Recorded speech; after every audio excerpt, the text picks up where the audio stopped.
এখন যে ব্লগটা তোমরা দেখছো এটাই ছিল কালী পুজোর রাতের আমার শেষ ব্লগ, কারণ সবাই চলে এসেছিল আর অনেক রাত হয়ে গেছিল। এবার হয়েছে কি, এদিকে পুজো প্রায় শেষের মুখে, এখন 108টা প্রদীপ ধরাতে হবে, ওদিকে আবার আরতিও শুরু হয়ে যাবে। আর অন্যদিকে কি হয়েছে, যারা এসেছিল পুজো দেখতে ম্যাক্সিমাম লোকই বলছিল যে যেহেতু প্রায় রাত 11টা বাজে চলে যাবে, সেই জন্য খাওয়া দাওয়ার দিকটাও দেখতে হচ্ছিল। ওই দিন রাতের খাওয়া দাওয়ার কোনো ভিডিও আমি তুলতে পারিনি, কারণ খাওয়া দাওয়ার মেনুতে ছিল খিচুড়ি, লাবড়া, চাটনি আর মিষ্টি, কিন্তু এত লোক হয়ে গেছিলো চারদিকটা সামাল দেওয়া যাচ্ছিল না, সেই জন্য আমি আর ভিডিও সেরকমভাবে করতে পারিনি। তো যেটুকুন করেছি সেটুকুনি তোমাদের তার মাঝখানে দেখাচ্ছিলাম। আর এদিকে দেখো পিসিরাও চলে গেছিলো কলকাতা থেকে, তো ওদের যেতে একটু রাত হয়েছিল, কারণ পিসি আর রাখি গেছিলো।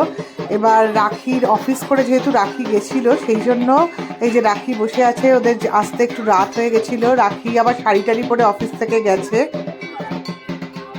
আর এই যে অয়নকে দেখছো যে ঘন্টা বাজাচ্ছে, অয়ন একটা মায়ের জন্য খুব সুন্দর মালা এনেছে। আর এই যে যাদের এখন দেখলে, এই যে দেখো অয়ন যে মালাটা এনেছে সেটা এখন পরানো হচ্ছে। এত সুন্দর মালাটা যে কি বলবো। আসলে না আমাদের একটা নিয়ম আছে যে পুজো শুরু হওয়ার আগে মাকে সব মালা পরানো হয়, পুজো শুরু হয়ে গেলে আর কোনো মালা পরানো হয় না। তো সেই জন্যই আর কি সবার শেষে মালাটা পরানো হলো। আর এই যে এদের দেখছো, এটা হচ্ছে পপিন, পূজা আর পপিনের ছেলে। পপিন আর পূজা হচ্ছে শিবের মামাতো ভাই আর ভাইয়ের বউ। যাই হোক, পূজারা এসেছিল রাত্রেবেলা, ওদের সাথে একটু সেলফি তুলে নিলাম। আর এদিকে আবার যজ্ঞ শুরু হয়ে গেছিল, তো বারবার যজ্ঞের ওখানে যাওয়ার জন্য সবাই ডাকাডাকি করছিল, আমরা আবার যজ্ঞের ওখানে গেলাম। রিং দক্ষিণ কালিকা ওই স্বাহা ওম প্রজাপতি ঋষি অনুষ্টুপু ছন্দ অগ্নির দেবতা মহাব্যাধি হোমে বিনিয়োগা দক্ষিণ কালিকা ওই স্বাহা ওম প্রজাপতি ঋষি অনুষ্টুপু ছন্দ অগ্নির দেবতা মহাব্যাধি হোমে বিনিয়োগা দক্ষিণ কালিকা ওই স্বাহা প্রযুক্ষণে বিনিয়োগা দক্ষিণ কালিকা ওই স্বাহা ওম প্রজাপতি ঋষি অনুষ্টুপু ছন্দ অগ্নির দেবতা মহাব্যাধি হোমে বিনিয়োগা দক্ষিণ কালিকা ওই স্বাহা। বললাম না যজ্ঞ শক্তি ধারকা দক্ষিণ কালিকা ওই মাঝখান থেকে জ্বালালে আর কি জ্বালাতে পারবে না। শক্তি ধারকা দক্ষিণ কালিকা ওই স্বাহা শক্তি ধারকা দক্ষিণ কালিকা ওই স্বাহা শক্তি ধারকা দক্ষিণ কালিকা ওই স্বাহা। ওই কোণাটা দিটাতে জ্বালাবো হয়ে গেছে, এবার পুরো সবকটা জ্বলুক তারপরে তুলবো। ওইটা সবকটা না। ধর্মার্থ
দিনের ভিডিও আর সেরকমভাবে আমি করে উঠতে পারিনি, কারণ এরপরে অনেক কাজ এসে পড়েছিল। সবার খাওয়া দাওয়া প্রায় 100 জনের মতো লোক হয়েছিল সেই দিনকে, পুজোর দিন। তাহলে আজকে এই পর্যন্তই রাখি, আবার তোমাদের সাথে কাল সকালে দেখা হবে।